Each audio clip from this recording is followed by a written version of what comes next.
আমনের উৎপাদন বাড়াতে চাঁপাইনবাবগঞ্জে কৃষকরা এখন জমিতে সার ও কীটনাশক দেয়ায় ব্যস্ত সময় পার করছেন।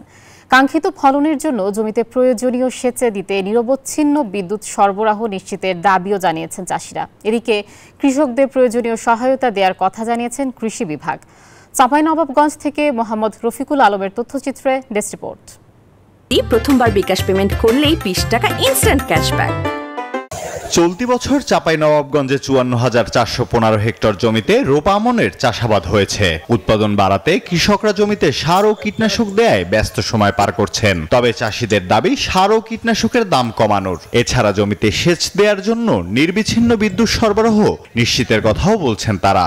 এখন জমিতে কীটনাশক আর এই সেচ, তো সেচের কি হয়েছে এখন বরণ দেলাতে বিশেষ করে কারেন্ট থাকে না, 1 ঘন্টা 1.5 ঘন্টা 2 ঘন্টা করে। সার বীজ এগুলো নিয়ে এমনিতে ভুগছি, তারপরে আমরা এখন যদি বিদ্যুৎ না পাই তাহলে তো আমাদের সবকিছু নষ্ট হয়ে যাবে। কারেন্টের বিল বেশি, কারেন্টের সময় থাকে না, কারেন্ট থাকে না, জমি ধান মরিয়েছে, কি কারণে কৃষক বাঁচবে? আশানুরূপ ফলনের কথা জানিয়ে ধান কাটার আগ পর্যন্ত বিদ্যুৎ সরবরাহ নিশ্চিতের কথা সংশ্লিষ্টদের বলা হয়েছে বলে দাবি কৃষি কর্মকর্তাদের। সেচ যন্ত্র রয়েছে, বলমের সাথে আমরা কথা বলেছি, সময় মতো সেই যে সেচগুলো দরকার হয় সেগুলোতে তারা সচেষ্ট রয়েছেন। বিদ্যুৎ বিভাগের সাথে কথা বলা হয়েছে, বিদ্যুৎ যেন নিরবিচ্ছিন্ন থাকে।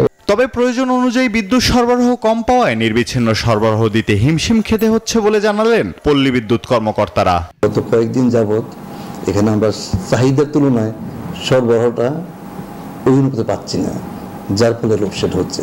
আগামীতে কৃষকদের কথা বিবেচনা করে সার ও কীটনাশকের দাম কমানোর জন্য উদ্যোগ নেবেন সরকার, এমনটাই প্রত্যাশা সকলের। Desk report, news 24।